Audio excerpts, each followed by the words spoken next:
জায়গা জমি নিয়ে বর্তমানে এত বেশি মানুষ মারা যাচ্ছে, কেউ কাউকে ছাড় দিচ্ছে না।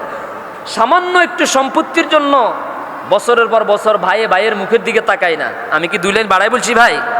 না, জায়গা জমি তো আমারও 3 বার নদী ভাঙার পরে একটা বাড়ি করছি 94 ডিসিমের। তো এখন যেহেতু ভাই হয়েছে, যেদিন ভাগো সেই দিন একটা কথা আছে নোয়াখালীতে, তো জায়গা তো একসময় ভাগ করা লাগবে। আমরা 3 ভাই আছি ওখানে।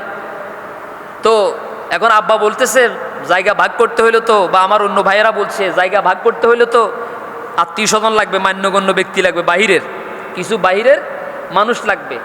তা আমি বললাম যে যেই বাবার 2টা সন্তানই মিম্বার বসে মানুষকে বুঝায়, হ্যাঁ, সেই বাবার সন্তানদেরকে সম্পত্তি ভাগ করার জন্য যদি বাহিরের মানুষ আসি এখানে আমাদের বিচার করা লাগে, তা আমাদের পিছনে মানুষ নামাজ পড়াটা তো এটা অনর্থক।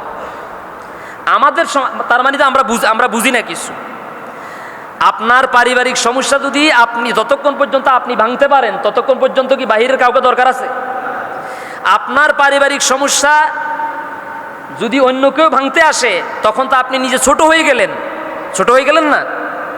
আপনার পারিবারিক সমস্যা একটু ছাড় দিয়ে হলে আপনি ভেঙে ফেলেন। আমি আমার আব্বাকে বলেছি, আব্বা আপনি নিজে যেভাবে বলেন আমি একটা বিশ্বাস করি, আপনি যদি দোয়া করেন, আমি যদি কোনো জায়গায় ঠকেও যাই, আপনি দোয়া করলে আল্লাহ আমাকে আরেক জায়গায় অনেক বেশি দিবেন, যেটা দীর্ঘস্থায়ী হবে।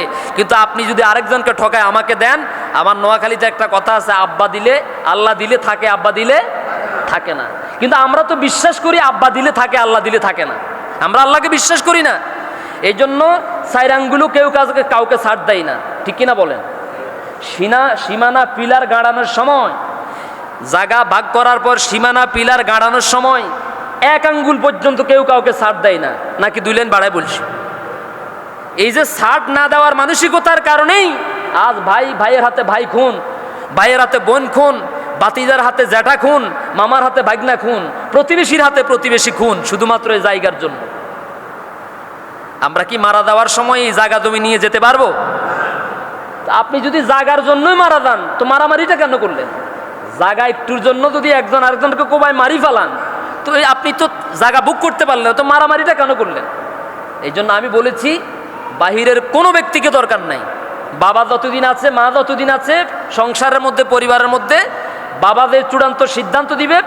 যদি আপনার একটু পছন্দ কমও হয়, গাছ একটা যদি আপনার জায়গায় চিকনও হয়, অথবা গাছ একটা যদি নাও থাকে, আপনি বলবেন যে আলহামদুলিল্লাহ আমার আব্বা আমারে দিছে, এবং এটাই দীর্ঘস্থায়ী, এটাই নিয়ে আপনি মৃত্যু পর্যন্ত শান্তিতে কাটাতে পারবেন, এটা মনে রাখবেন কিন্তু।